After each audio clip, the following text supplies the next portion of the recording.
Muy buenas noches, queridos amigos y amigas, lectores y lectoras de Nomo.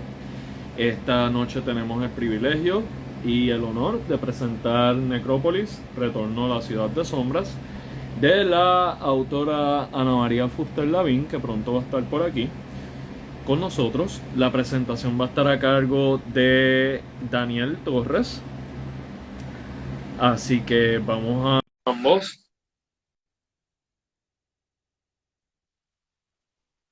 para que estén en el live.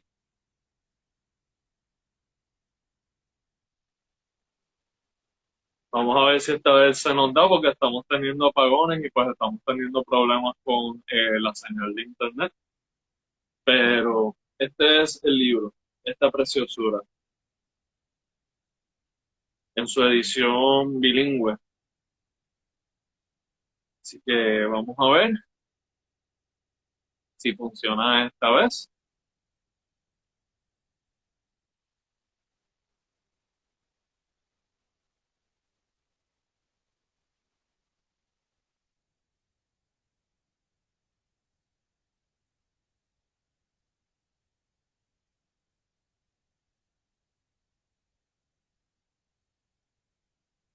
Tanto Daniel como... Ok, sí, aquí vamos a enviarla otra vez. Vamos a enviarla otra vez.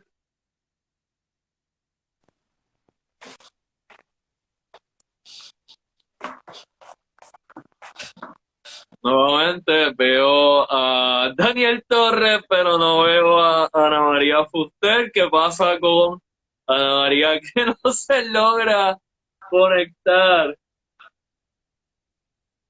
Si está conectada en el live, tiene que haberle llegado la invitación justo en la misma pantalla. Dice que está ahí.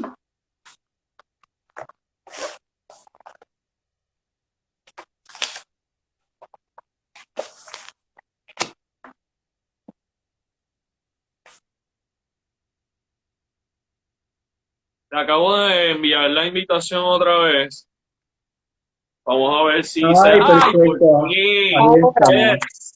Dile que mire la cámara. voy a ver si es que Mira la cámara, no te ves, ahora, ahí te ves. No Perfecto. te Ya está ves. aquí. Qué ahora, bella. es que Hola. lo tenía en la computadora y no sé qué carajo pasa, así que entré con el celular ahora. Es mejor con No, el se me celular. olvidó decirte que tiene que ser siempre por el celular, Ah, no puede ser por la computadora. es que yo había hecho alguna vez con Alexei, pero no me acuerdo, a lo mejor fue con el celular, pero ya Yo estamos aquí. creo que sí, ya estamos aquí. Buenas noches ¿verdad? A la querida comunidad lectora de Nomo. Hoy nuevamente, hoy va a ser la presentación, tenemos el uber mega privilegio de compartir con dos grandes figuras de la literatura puertorriqueña. Primero que nada, tenemos a una de las más grandes representantes del gótico tropical, que prefiero llamarlo gótico tropical que gótico caribeño, porque, ay, qué cosa bella, Dios mío, me la Ay, qué como, linda. me la como completita. Prefiero llamarlo gótico tropical a gótico caribeño, porque pues la palabra caribeño se le enjorqueta últimamente a todo. Eh, y pues quería darle un break a la parte caribeña y pues llamar este gótico algo más como tropical. Entonces, una de las cosas que más me interesa hablar esta noche, aparte del libro de nuestra fabulosa Ana María Fuster Lavín, que nuevamente es Necrópolis, Retorno a la Ciudad en su edición bilingüe, es también hablar de la importancia de este, ¿verdad?, movimiento literario, por lo menos en Puerto Rico, cargado en su totalidad por mujeres, porque pues las tres grandes representantes del gótico tropical de Puerto Rico son Ana María Fuster, Marta Ponte Alsina y nuestra Rosalina Martínez González. Así que nada, la presentación va a estar a cargo de nuestro súper, súper, súper amado apreciado y grandioso Daniel Torres, escritor también y también autor de uno de los libros de Nomo, la segunda novela que publica Nomo, que se llama Lucy, ¿tú qué sabes? Edición bilingüe, Lucy Tejada Linares.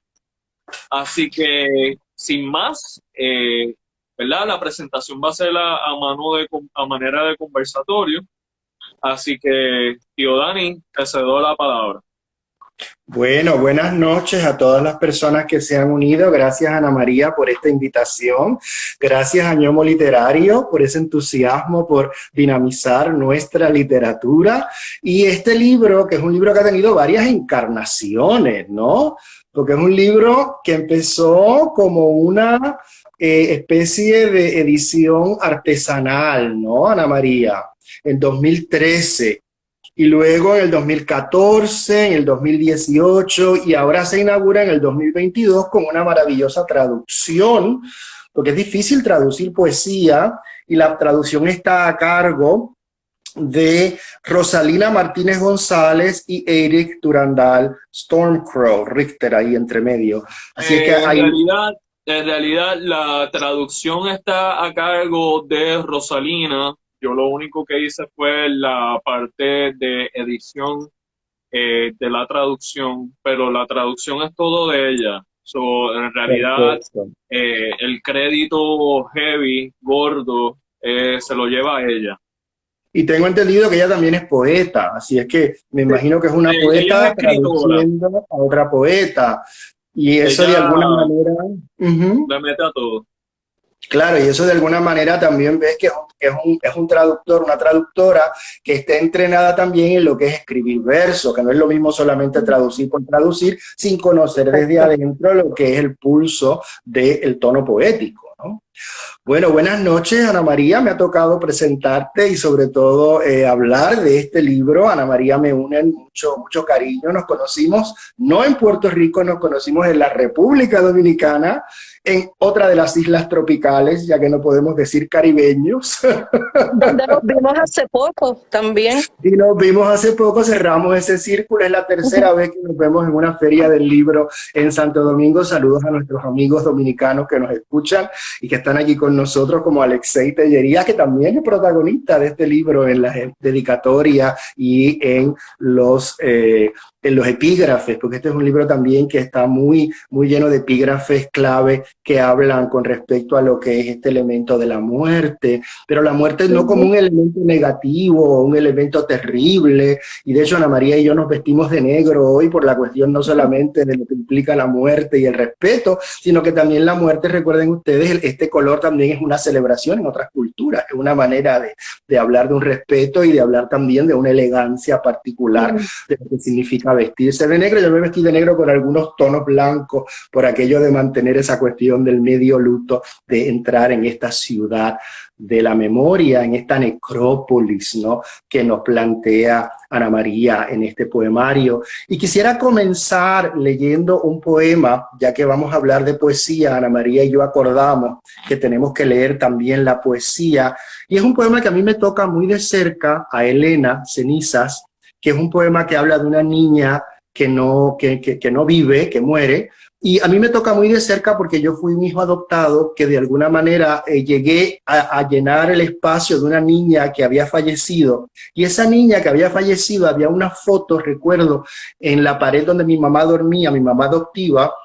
Ella tenía una foto del pequeño sarcófago blanco de esta niña que se parecía mucho a mi papá adoptivo, y que yo de alguna manera cuando fui adoptado llegué un poco a sustituirla a ella, y se quedó siempre para mí como una imagen en la cual yo siempre me sentí como un impostor. Es otra interpretación fuera de lo que plantea Ana María en Necrópolis, pero que es un poema que siempre me ha hablado mucho desde la primera vez que lo leí, que yo he leído muchas de las versiones de este libro, y para el prólogo que escribí de 2 paginitas para este libro, también me leí esta versión, y Ana María y yo tenemos la mala costumbre o la buena costumbre de dialogar y prestarnos textos y decirnos, y recuerdo que yo también le dije muchas cosas que podíamos trabajar con este texto. Hacemos un poco de taller también antes de la publicación, ¿no? Cenizas. Tío. Mi niña vive... Ajá. Tío, para. antes de leer Cenizas, me gustaría la oportunidad de que cada vez que leamos un poema en español, podamos leer la traducción también, porque pues parte de la presentación es promover la traducción.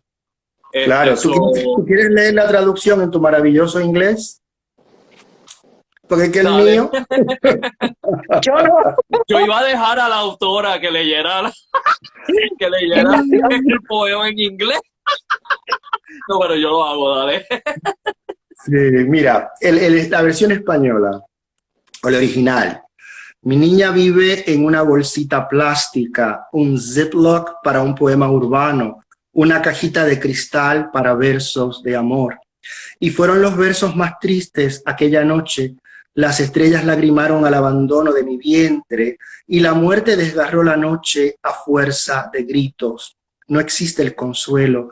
Tenemos que nacer de otro poema. Somos polvo al viento, aire que asfixia, y es que la carne ceniza cabe a puñados sobre un escritorio de madera.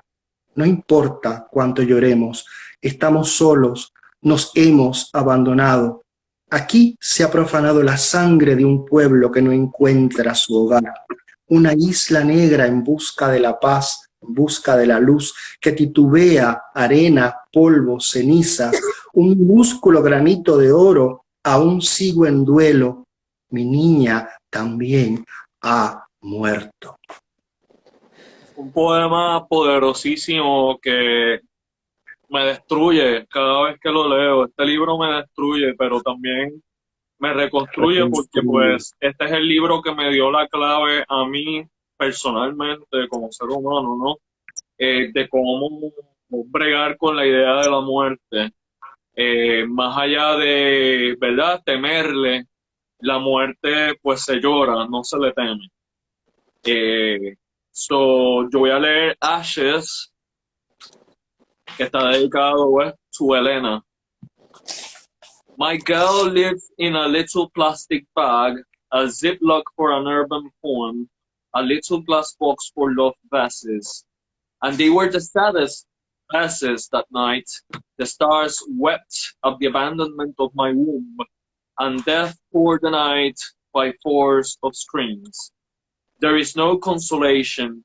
We have to be born from another poem. We are dust in the wind, air that suffocates, and it is that the ashen flesh fits in handfuls on a wooden desk. No matter how much we cry, we are alone. We have abandoned ourselves. Here, the blood of a people has been profaned, who cannot find their home, a black island in search of light that hesitates, sand, dust, ashes, a tiny grain of gold. I'm still in mourning. My child is dead too. Gracias. Bello. Muchas gracias. Gracias Muchas a gracias. Rosalina, porque esto le quedó cabrón. Sí. Y conozco tu trabajo traduciendo poemas porque tú, aunque no se ha publicado, hiciste una hermosa traducción de mi horóscopo hace unos años. Ya tenemos que hacer algo con ella. Sí. La traducción. Sí. Pues antes de leer, o Daniel iba a hablar. No, yo te iba a presentar, sé que vas a leer A la orilla de la muerte, solo quería decir que este es el poema que le sigue a Cenizas, porque hasta la página 43 que se introduce este poema, hemos visto todo un proceso en el poemario de desarrollar esta idea de la muerte en distintos frentes y desde distintas epígrafes, distintas dedicaciones. Están los nocturnos de Villaurrutia, está la poesía de Leticia Ruiz Rosado, una dedicatoria. También hay un elemento de las nanas para la no muerte, hay elementos de la palabra dormida, Alejandra Pizarnik y Julia de Burgos, que son dos, digamos, escritoras tutelares para este poemario. Y creo que al hablar de A la orilla de la muerte es la continuación un poco también de estas Cenizas. Sí. Antes de leer, como ya comentamos que este ha tenido distintos procesos, en todos los procesos de este poemario y los cambios que ha tenido, que tienen mucho sentido para mí, Eric siempre ha estado. Este cementerio siempre se construyó con las manos en la tierra de la palabra, con Eric. Esta versión que hicimos en las horas de almuerzo, en el tribunal, en las horas libres, cosido a mano, con esa llave, de estos poemas, fue idea del querido Eric ya hace casi 10 años, 9 años, por ahí. Y la idea me acuerdo que te enseñé a coserlo, y me acuerdo que quien me enseñó a coser fue Cindy. Y la mencionaré ya mismo. Pues este poemario, tal como lo construí, que no están los poemas como el que acaba de leer Daniel y Eric. Este originalmente era como ese paseo inicial por el libro del cementerio. Y era ir viendo las distintas tumbas y crearles una historia, como hacemos todos los escritores, que vemos algo y de momento estamos viendo ya algo que ocurrió, que está en nuestra mente y posiblemente le ocurrió a alguien, le ocurrió a uno, pues es un camino por un distinto cementerio. En la versión que después también entró Cindy, que se hizo a mano, Eric está también porque hizo la portada del poemario. A este entraron algunos poemas, salieron muy pocos, entraron más, pero también tú estuviste aquí con esa portada. Por eso siempre este proceso que haya sido contigo tenía que terminar contigo y después tendremos otro. Después de esta versión, entonces entró Cindy también con su editorial y le dio un formato ya de libro formal. Aquí ya hice, aquí mi cementerio, entré en él, ya no eran estos personajes que voy viendo, aquí voy entrando y entro, por eso la vía del tren y la última estación añado unos poemas, que es el tránsito de uno por la vida hacia la muerte del cuerpo, la muerte de etapas de la vida, la muerte también es esperanza, que creo que Eric lo puso en el prólogo hermoso que le hizo a este libro, que lo escribiste el día que murió David Bowie, el prólogo, y te quedó hermoso. Y esta segunda versión, aunque sea la tercera publicada, ahí yo voy entrando como personaje también. Y son esas estaciones del tren como uno va viajando hacia ese destino final de llegar uno también a esa necrópolis. Y en esta última versión que trabajamos durante la pandemia, que es el retorno a la ciudad de sombras, yo siento que yo soy la ciudad de sombras a la que viaja. Son unos poemas que tienen que ver con algo aquí. Hablo de 15 años, ya son 16, de la pérdida de una hija, que escribí un poemario que nunca publiqué de Botellas al Mar, que se lo dejé a María Antonio, pero nunca lo he querido publicar porque no tiene que ver con el dolor del escritor, sino con el dolor genuino de la vida. Y en es el duelo, ese poema que leyó Daniel, creo que nunca había escrito en cuentos, sí, pero un poema tan personal, porque es un poema con autoficción, pero muy poca ficción. Es el lograr ya por fin hacer esta despedida de mi duelo a través de la poesía. Y en efecto, las cenizas de Elena me las dieron en un ziploc sobre un escritorio, me los tiraron en Celestium cuando ocurrió.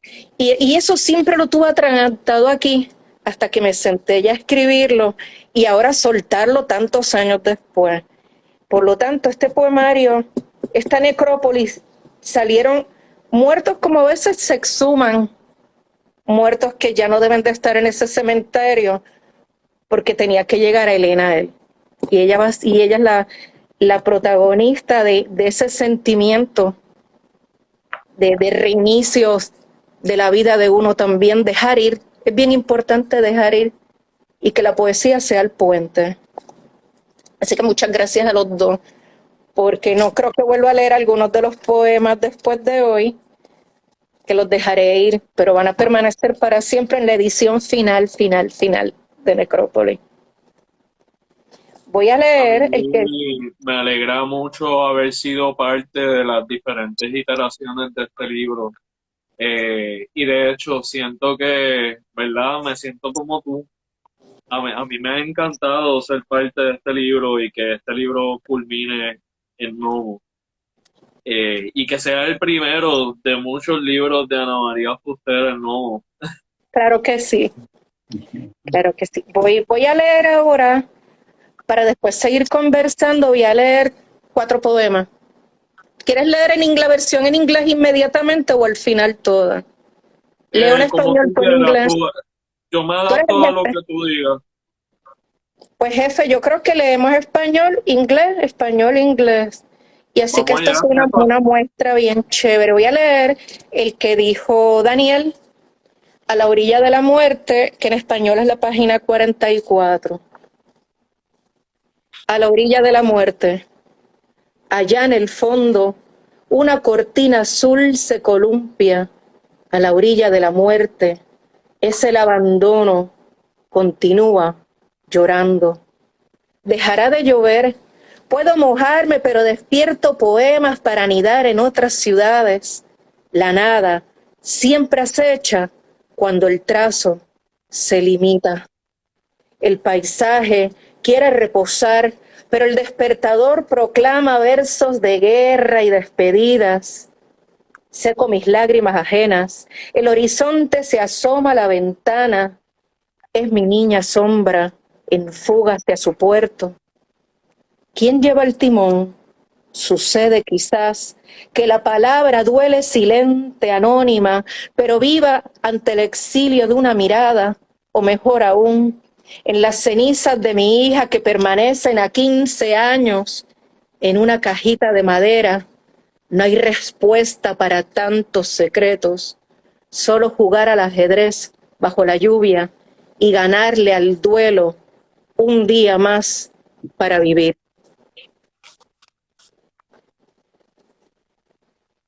At the edge of death, there at the bottom, a blue curtain swings on the shore of death, and it's the abandonment continues to weep. Will it stop raining? I may get wet, but I wake up poems to nest in other cities. Nothingness always lurks when the line is limited. The landscape wants a respite, but the alarm clock proclaims verses of wars and farewells. I dry my foreign tears. The horizon looks out the window. It's my shadow girl in flight towards her harbor. Who's at the helm?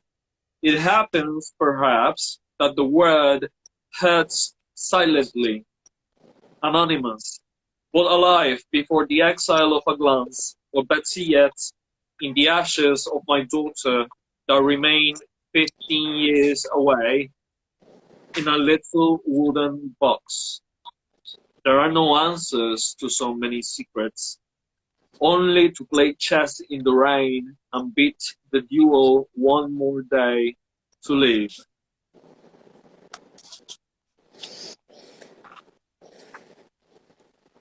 Uf. Retorno a la ciudad de sombras, página 53 en español.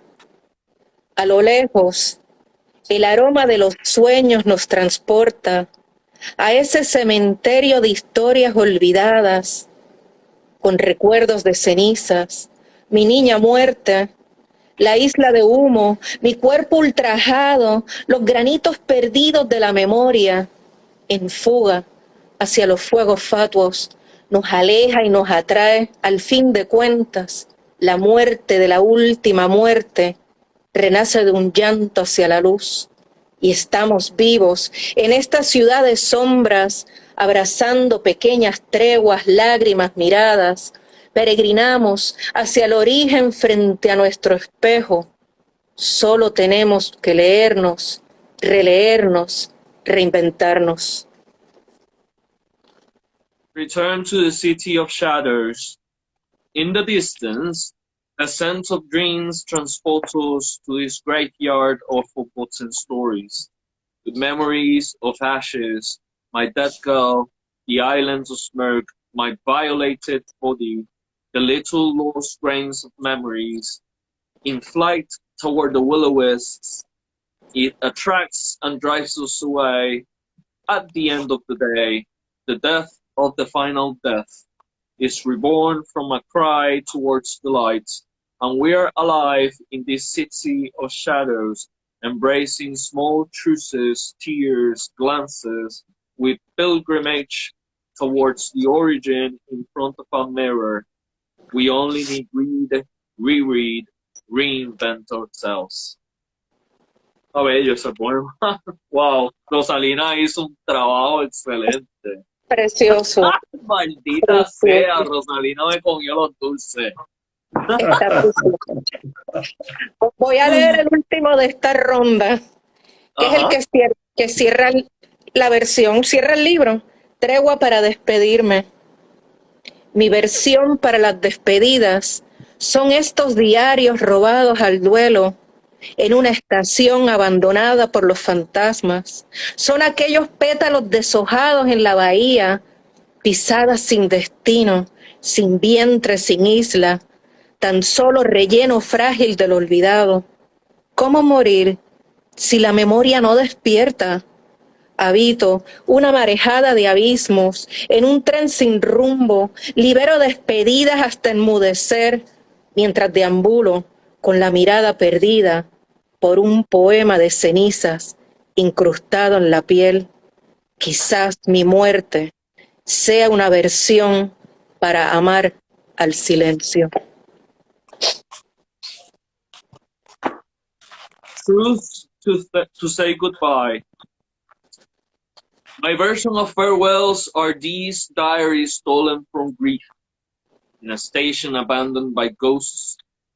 They are those petals stripped of their leaves in the bay, footsteps with no destination, with no room, with no island, only fragile stuffing of the forgotten. How to die if memory does not awaken? I inhabit a tide of abysses in an aimless train. I release farewells until I become mute, while I wander with my eyes lost through a poem of ashes embedded in the skin. Perhaps my death is a version to lost silence.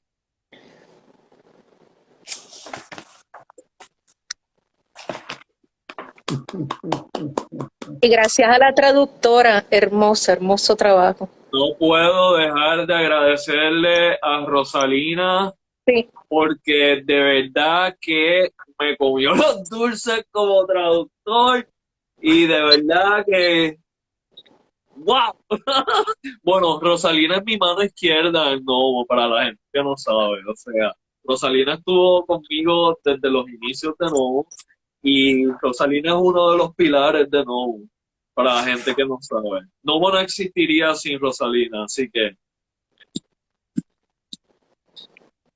Bien, yo quería hablar brevemente, después de leer estos poemas, acerca de lo que yo considero en cuanto a este poemario, que en el pequeño prólogo mencioné la vuelta al lenguaje, ¿no? Porque aunque hemos leído estos poemas, ¿no?, que hablan de este viaje, que es el viaje de la muerte y el viaje dentro de la muerte, porque hay que entenderlo también así, es cómo se viaja dentro y luego cómo se sale y cómo ahora en este poemario tú vuelves después de todas estas encarnaciones, no solamente al tema, porque muchas veces los escritores tendemos a escribir libros, volver sobre ellos, y tú has tenido la osadía de volver a publicar el libro ya con otra encarnación, y eso siempre nos lo han, digamos, criticado mucho cuando tú retomas un libro y te atreves a trabajarlo y a retrabajarlo, porque muchos poetas piensan y muchos escritores piensan, bueno, el libro ya está escrito, ya está hecho, ya está publicado, sería una reedición, e inclusive los premios literarios se resienten a volver a premiar a un libro o volver sobre un libro que ha sido porque lo ven como una reedición, cuando, como decía José Emilio Pacheco, ¿no?, los poemas se reescriben, se vuelven a escribir y nunca existe una versión definitiva. Tú dices que esta es la versión definitiva por el dolor que causa escribir este tipo de poesía, pero yo no lo creo. Yo creo que en algún momento vas a volver, vas a sacar, vas a reintegrar y a lo mejor vas a elaborar todo este proyecto, porque este proyecto creo que tiene un puente con tus otros proyectos, con El Muro Azul de Silencio, que publicaste en Letras Salvajes, y con Mariposas Negras, ¿no? Con tu último libro, Del Callejón de los Gatos. Yo creo que es un puente donde tú puedes leer, y de hecho cuando yo he escrito sobre ti lo he dicho, ¿no? Que es un universo, lo que yo llamo el universo fusteriano, de que tú le llamas un gótico tropical, pero yo le digo gótico caribeño por la cuestión de que estoy en Estados Unidos, y es lo que vende la academia, hablar de Caribbean literature, not tropical literature. Caribbean world building. Ahora, esa es la nueva. ¿Cuál? ¿Cómo? Claro. Caribbean world building. Imagínate, para la fantasía caribeña, ese es como que el nuevo término. Claro, claro, claro. Pero yo lo veo como parte de ese universo. No sé si eso tú lo has hecho de alguna manera deliberada, pero creo que está ahí, Ana María. Yo escribo sin ponerle un título, ¿no? Como en Romeo y Julieta, que ella le dice que le puedes poner a la rosa cualquier otro nombre y sigue con el mismo aroma, ¿no? En el discurso de Julieta a Romeo.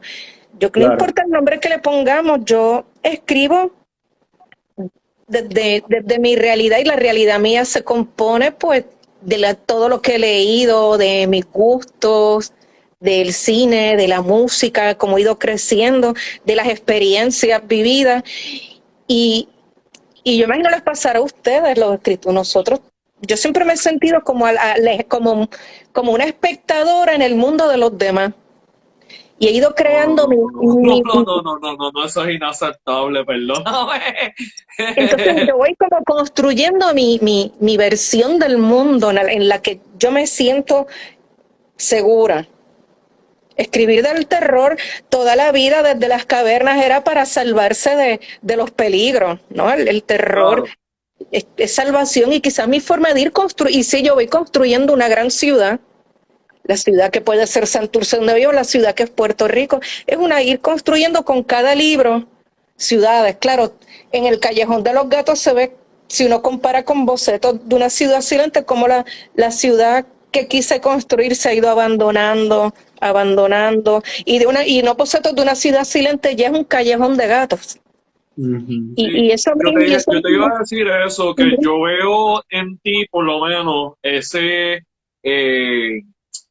universo fusteriano.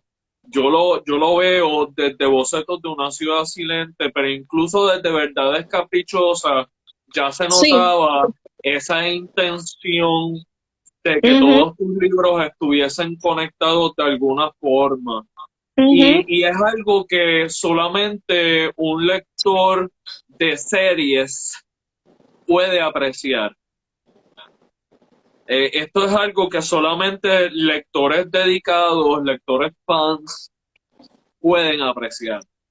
Y yo quería hablar un poquito de eso porque, ¿verdad? Yo siempre en las presentaciones de libros de mis autores de nuevo, ya es como que una tradición lanzarle un mini reto a mis autores para próximos libros, ¿no? Y para estimular su creatividad. Yo sí he visto en ti, fíjate, yo he visto en ti cuentos de asesinos en serie, he visto cuentos de pornógrafas, he visto cuentos de gore, de desmembramiento, de vampiros, he visto zombies. He visto gatos mágicos oscuros en todas las manifestaciones que los gatos oscuros pueden tener. Y he visto mucho terror propiamente santurcino. Tú sabes que ya yo te he lanzado previamente retos a nivel del terror, porque me gustaría ver en el universo fusteriano, y qué bueno que tío Dani trajo el término de universo fusteriano, porque a mí me gustaría ver cómo Ana María Fuster Lavín le mete mano al mito Cthulhu. Los Lovecraftianos. Yo incursioné en ese mundo con un cuento titulado Teoría del Bosque Oscuro, que tú editaste, tú me ayudaste a editar. Y yo te extiendo esa invitación. O sea, ya tú tienes casi todas las bases del terror clásico cubiertas, porque incluso yo he leído cuentos tuyos de brujas.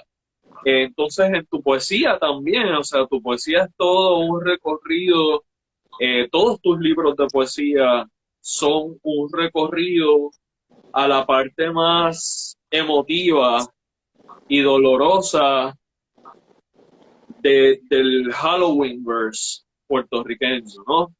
Y sobre todo la parte del Halloweenverse puertorriqueño que te aplica a ti, la parte que te toca, que es mucho, mucho.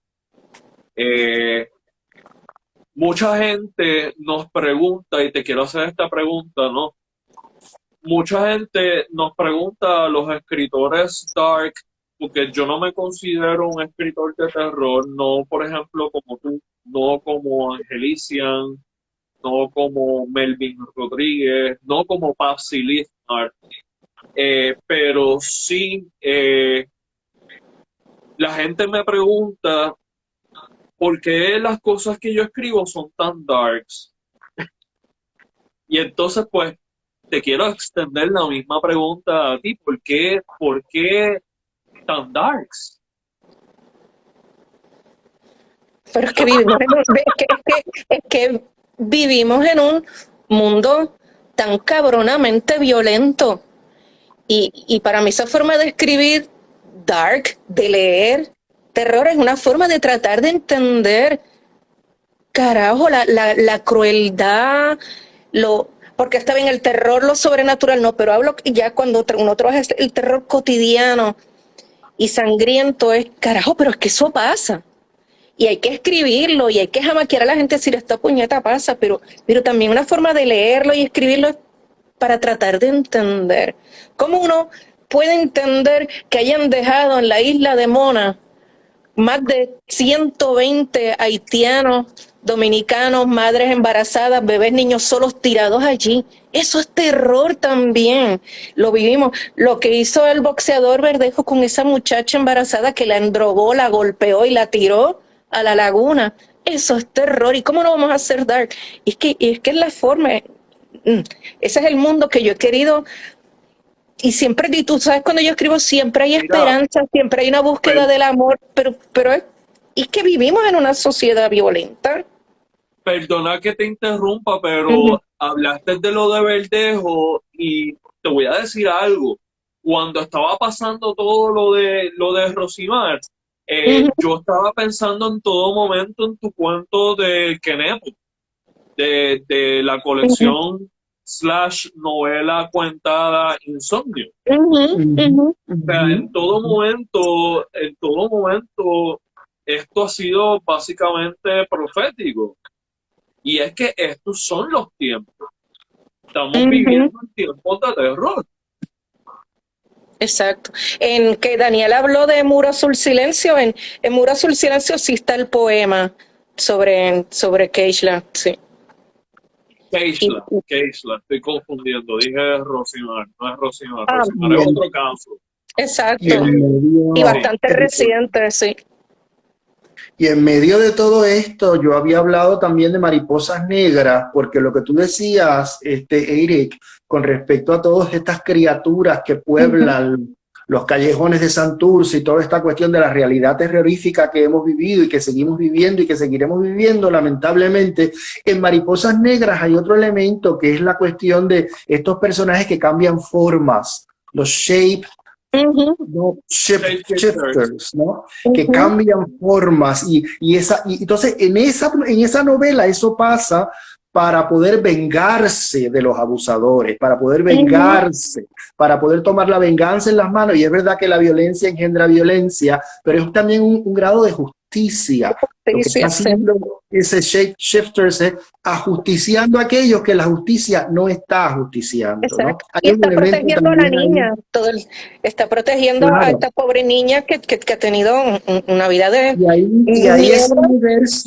ahí ese universo fusteriano casi se desborda en el cómic, se desborda en el mundo Marvel, se desborda en otros géneros, como que sale de la página. Esa es una novela que a mí siempre me ha gustado mucho, que inclusive le gusta mucho a uno de los personajes de Lucy, ¿tú qué sabes? A la fusteriana, La que es una fusteriana. fan. Que es una fan como yo, de Ana María Fuster, y ella está vestida de monja de cuero con un látigo y una botas terribles, así como fuck me shoes, esas larguísimas, ¿no? Entonces todo eso tiene que ver con ese terror, pero yo quería ir al punto de tus lecturas, de lo que podríamos llamar, como decía Borges, los precursores que nos inventamos, si acaso, ¿no? Porque yo mencionaba en el prólogo a Mary Shelley, ¿no? Con Frankenstein, esta cuestión de lo monstruoso, que tú también mencionas en los epígrafes a Stephen King, cuando Stephen King habla de que nosotros todos tenemos un monstruo en potencia, ¿no?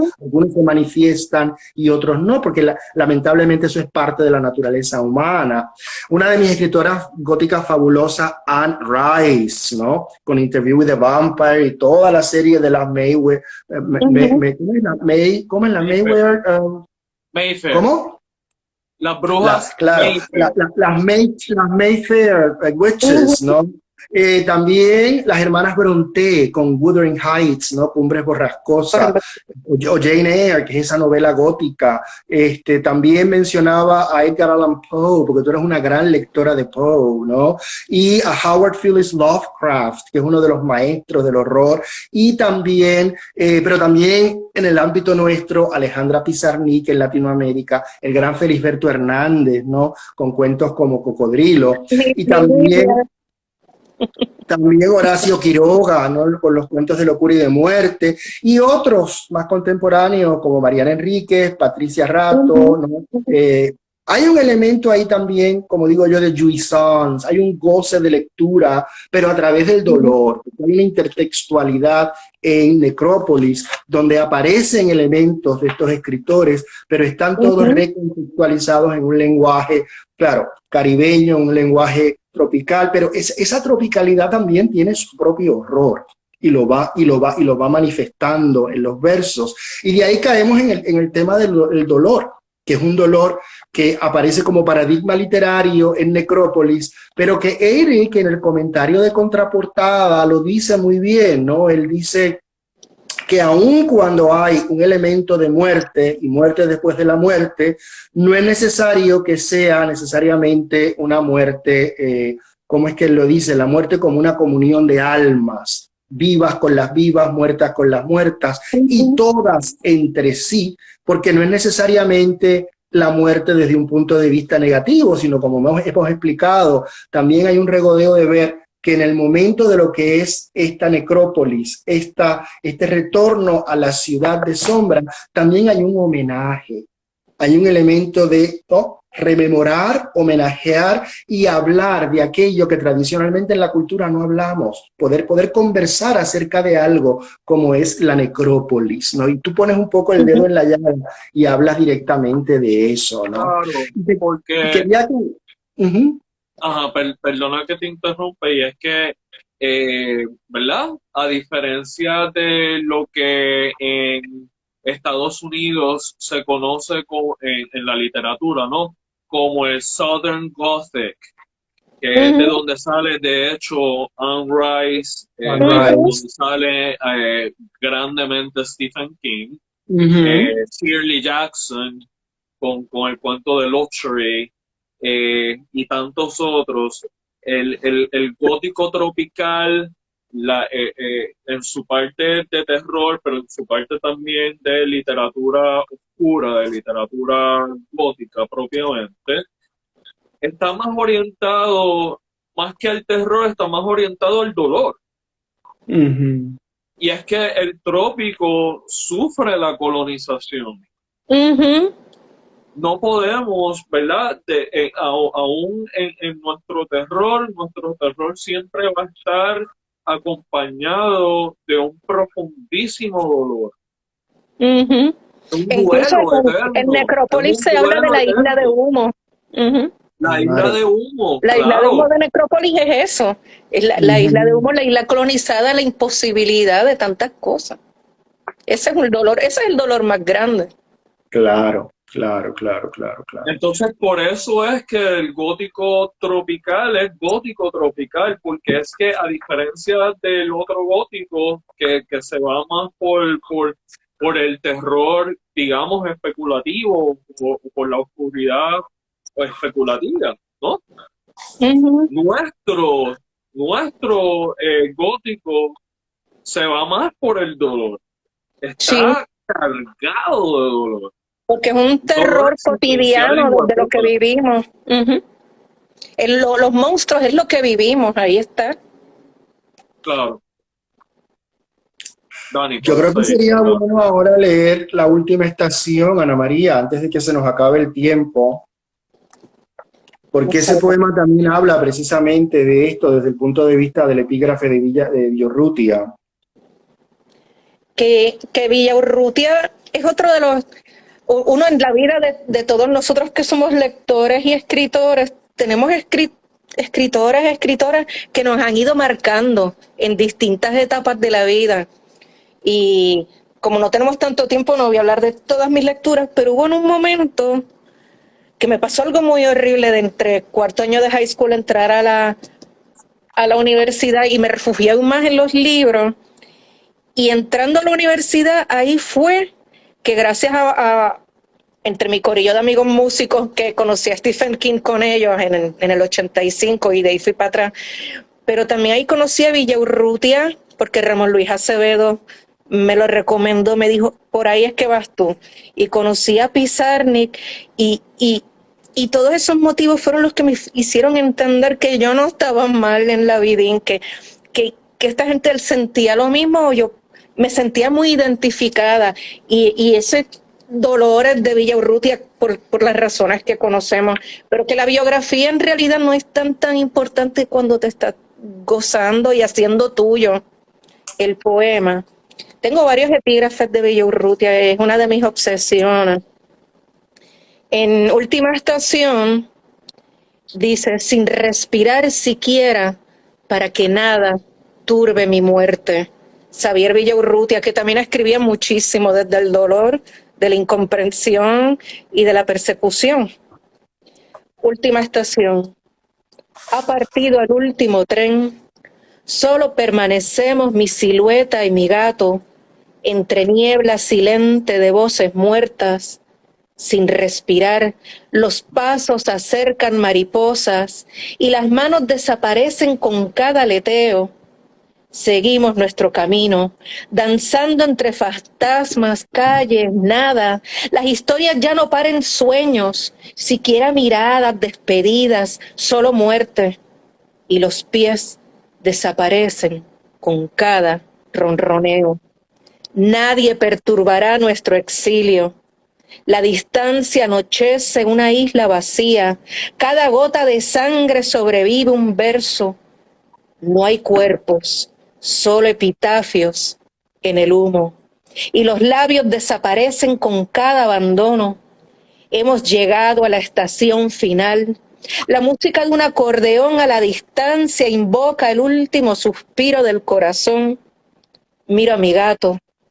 Nada, nadie, siquiera el camino. Nuestras sombras desaparecen con cada silencio. Quizás mañana amanezca el poema y una mariposa anuncie nuestra muerte. Antes de que lea Eric, cuando estaban hablando de que mis libros conversan, ese poema que lo escribí para la tercera versión del tren, siempre me quedé con que ese cuento, ese poema era un cuento en mi corazón, y cuando estaba terminando de trabajar El Callejón de los Gatos, trabajé el Silencio de las Mariposas, que es un cuento de 2 páginas que salió de ese poema, que siempre quise convertir en cuento porque era un cuento. y Y poemas. luego Pues nada, acuérdate que Mariposas Negras era un cuento que yo te recomendé que escribieras exacto. como novela. Mariposas Negras era un cuento de 3 páginas y media y Daniel me dijo, sí, sí, muy bien, pero yo ahí veo una novela. Y la novela, pues ya tú sabes. Y después Y ella aceptó el el libro reto, ella aceptó el tenía ya reto. 80 páginas y siguió creciendo. Y ustedes dos y Carlos Vázquez Cruz fueron los que vieron el proceso de cómo fue creciendo, creciendo, creciendo. Y gracias a los tres salió Mariposas Negras. Gracias. Lee. Last station. The last train has left. Only my silhouette and my cat remain. In a silent fog of their voices, without breathing, the footsteps approach butterflies, and hands disappear with each flutter. We go on our way, dancing among ghost streets, nothing. Stories no longer stop dreams, even goodbye glances, only death and feet disappear with every fur. No one will disturb our exile. The distance darkens an empty island. Every drop of blood survives a vast. There are no bodies, only epitaphs echo in the smoke, and lips disappear with each abandonment. We have arrived at the final station. The music of an accordion in the distance invokes the last sigh of the heart. I look at my cat. Nothing, no one, even the road. Our shadows disappear with each silence. Maybe tomorrow the poem will dawn and a butterfly will announce our death. Wow. Quiero decir, Carlos Vázquez Cruz está conectado. Mi cariño y mi agradecimiento siempre lo vimos también en Santo Domingo. Sí. Y quería hacer un comentario, no tiene nada que ver, pero escuché ahora a Eric leyendo ese último poema y me sentí, los que nos criamos en los 70, que estaban muy de moda las películas de vampiros, Christopher Lee, Vincent Price, te escucho y yo siento una grabación que yo tenía de Vincent Price leyendo los poemas de Poe, la voz. Sí, estaba escuchándote y escuchaba a Vincent Price leyendo a Poe. No es intencional. No es intencional. Pero eso fue lo que me transmitiste, sí. Yo quería hacerte una pregunta, Ana María, y es una pregunta al punto con respecto a la importancia de publicar en Ñomo Literario, porque tú y yo somos dos autores que hemos publicado en otras editoriales, sobre todo en Isla Negra, pero que también ahora somos autores de Ñomo Literario, literatura peligrosa para lectores peligrosos, ¿no? Y ese branding que tiene Ñomo Literario, ¿no? Que es también la traducción, ese proceso de ser traducida, aunque tú habías sido traducida antes, yo no, pero ¿cuál fue ese proceso de sentirte y ser parte de este grupo de Ñomo Literario, que también es una familia muy particular, que trata de renovar la literatura puertorriqueña y lo está haciendo paso a paso? Somos peligrosos, no, había que estar ahí. No, como había comentado, este libro surgió desde las manos del editor de Ñomo Literario y tenía que estar ahí. Aparte que para mí es un privilegio porque esta necrópolis es tuya, mi querido Iric, es tuya esta necrópolis. Y te la tengo crecido contigo, con Daniel, y estar en Ñomo Literario para mí es un privilegio. Y esa traducción tan hermosa que enriquece y le da otra dimensión a esta necrópolis tan hermosa. Y no, yo me siento tan torpemente con mis palabras para poder expresar lo que siento. Yo creo que de la traducción no hay que hablar porque la traducción habla por sí sola y la hemos escuchado. No, es una traducción impecable. No hemos hablado de la portada también, que es hermosa, qué portada hermosa, que tengo el original allá en mi habitación a colores. Es importante abrir el libro completo porque parte del branding de Ñomo es que la cubierta es completa con la contracubierta. Vengo en 2 segundos. Sí. Y eso es una, sí, va a ir a buscarla. Eso es una acuarela que yo le hice a mi querida Ana María Fuster Lavín, con un filtro rojo que le puse. Ahí está. Ah, mira, tiene más colores. Es precioso, un trabajo precioso. Ya, ya. Que es que lo tengo en mi habitación, por eso fui corriendo en mi recámara. Pero la versión para el libro con ese color rojo, sangre, vida, sangre es vida, porque la muerte es vida también. Es hermoso. Aparte estoy enamorada de la gárgola. Sí. Te lo agradezco un montón. Eric, Sí, Eric, tú sí, querías una hablarme de buena algo más, portada me es habías importante. comentado. ¿Cómo? Eric me había comentado por mensaje que quería hablar de algo más, que él quería cerrar con otro, que yo quería hablar de los epígrafes, pero creo que íbamos a hablar entonces de otra cosa más, ¿no? No, bueno, el último punto yo creo que se cubrió ya porque sí quería hablar de la importancia del gótico tropical, Muy bien. tal como lo proponen las tres representantes del gótico tropical de Puerto Rico, que son las que me importan. Dos de las cuales ya son autoras de no, que son Rosalina Martínez González, que también es traductora de este libro. O sea, hay una sinergia bien particular con este proyecto, porque, ¿verdad? Tenemos a dos de las integrantes del Gótico Tropical trabajando mano a mano en un mismo libro. Pero hay que hacerle el acercamiento a la gran Marta Ponte para que se una al grupo. ¿Alguna forma de rescatar vampiresas que no se ha publicado más y no se consigue casi? A mí me encantaría, y yo no quisiera, ¿verdad? No quisiera usar este live como batiseñal hacia Marta Ponte Alsina, pero si le llega la señal, pues, y le interesa retomar vampiresas, yo como le puedes hacer el acercamiento directamente. Ella es una persona muy accesible, es una de nuestras grandes escritoras. A mí me encantaría. Yo crecí mucho, yo le debo muchísimo a Marta Ponte, y cuando escribí Requiem, yo se lo envié, ella me lo iba a publicar en la editorial de la universidad, pero coincidía ya con que ella iba a dejar ese trabajo y contactó a Carlos Roberto y le dijo, tú tienes que publicar esto, si tú no lo publicas, estás mal en la vida. Y ella le escribió contraportadas. Sí, yo tengo la dicha de que la primera reseña que yo publiqué en mi vida la publicó a Marta Alsina en una de sus revistas. Bien, fue muy generosa, sí, con los escritores. Muy generosa. Y es una brava también. Sí, un gran valor. Tan pronto publique el video de esta presentación, voy a ver si la puedo taguear y decirle que hemos estado hablando a extenso de ella. Pues, la adoro y admiro como escritora y como mujer. Es una mujer muy valiosa, además de una súper brutal escritora. Sí. Brevemente, déjame mencionar, Eric, los epígrafes que creo que son importantísimos en este libro.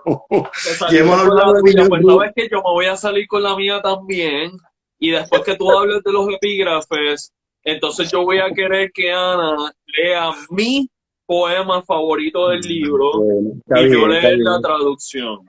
Perfecto, mira, es muy sencillo. Yo solo quiero mencionar, ya hemos hablado de Villurrutia y de Julia de Burgos, de Alejandra Pizarnik, pero también está la dimensión filosófica de un Schopenhauer, nuestro querido Moisés Agosto Rosario, el querido Alexei Callerías, el gran Stephen King, Juan Gelman, el gran poeta argentino, Gustavo Cerati, mi gran José Emilio Pacheco, y también la dedicatoria a Elena, a Miguel, a Leticia Ruiz Rosado, a Cáez, a José H. Cáez Romero.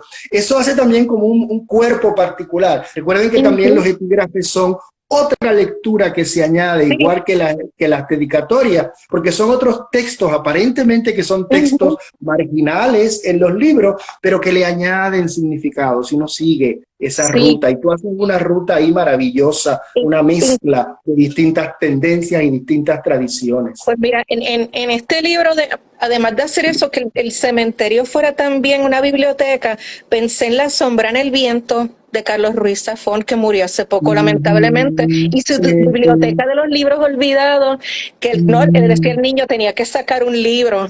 Daniel Samper. La magia. Pues poner los epígrafes también dentro de la necrópolis, es ir rescatando esos libros, esas lecturas que te marcaron y te detonaron a llegar ahí, en el buen sentido, no en el cementerio, a llegar a la palabra. Exacto. Es parte de ese homenaje que se hace también en el momento de la muerte. Hey, perdona.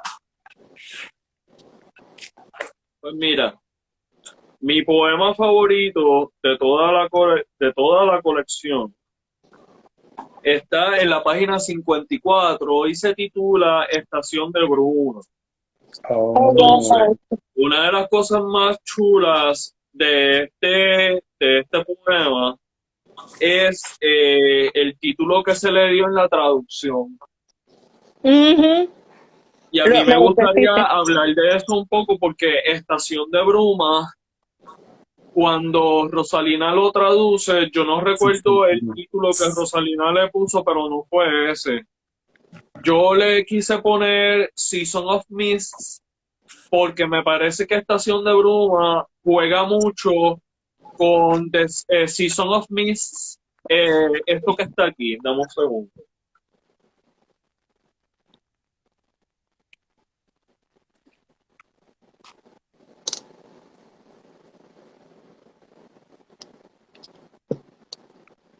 A propósito de la serie The Sandman de Netflix, el material original de donde se basa la serie es Season of Mists.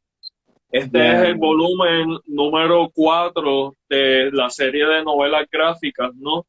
Y a mí me parece que ese poema conversa tanto, míralo ahí. ¿Ves? Es que Ana María y yo tenemos un corpus de lectura bien. No, pero este libro lo leí hace no mucho, gracias a ti, porque me dijiste, ¿y tú no lo has leído todavía? Y cumplí. Bueno, pues Estación de Bruma. Estación de Bruma.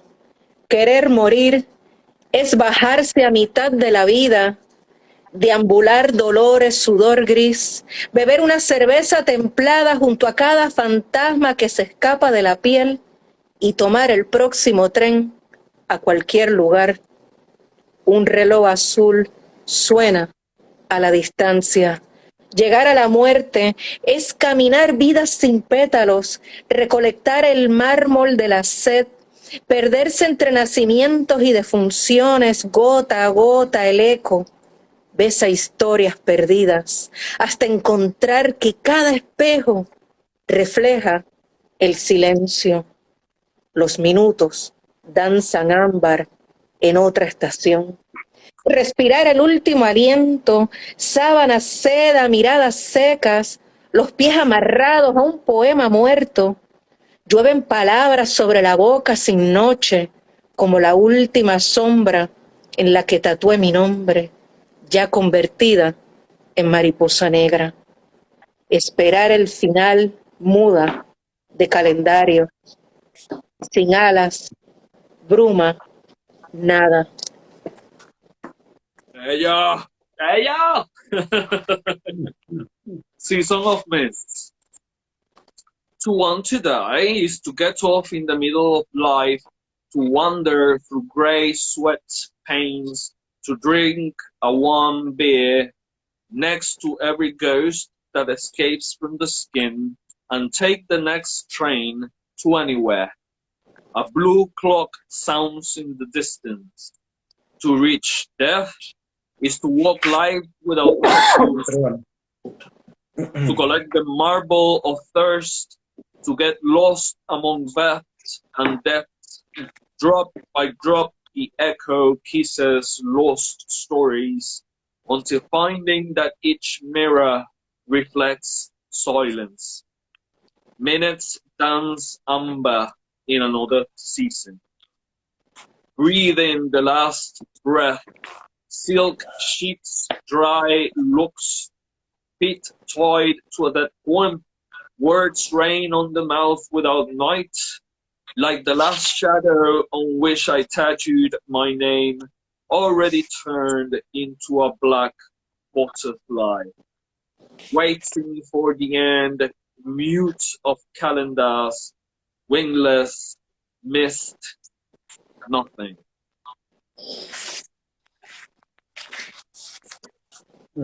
De verdad que esto es una joya. Usted tan pronto se acabe este live, tiene que salir corriendo a Amazon y pedir su ejemplar, porque esto es oro puro. Gracias. Yo quiero agradecer primero que nada, a Ana María Fuster Lavín por la confianza que depositaste en mí, en Nomo y en Rosalina. Segundo, me gustaría agradecerle a Rosalina por el excelente trabajo de traducción que hizo con esta belleza. Tercero, tío Dani, te quiero agradecer por tan comprometida y asombrosa presentación, porque estuvo bien ameno el ratito. El y hermoso a la prólogo lectora, también. Y el prólogo, tremendo prólogo. Tremendo prólogo. Y todos los años de comunión versante por correo electrónico. Con los dos. Y muchas gracias a las personas que han estado, ¿verdad? Que se quedaron pegadas a la presentación. Gracias a ustedes que hacemos esto. Ana, por muchos libros más con Nomo. Te amo, te adoro y muchísimas gracias por esto. Ha sido un honor y un privilegio. Y pues a la gente que ha estado pegada, meta mano y compre el libro, porque el libro es una belleza. Es un libro cambiavida. Gracias. Bueno, muchísimas gracias. Buenas noches y mucha paz. Chao. Gracias, Chao. Ana María. Gracias, Daniel. Buenas noches.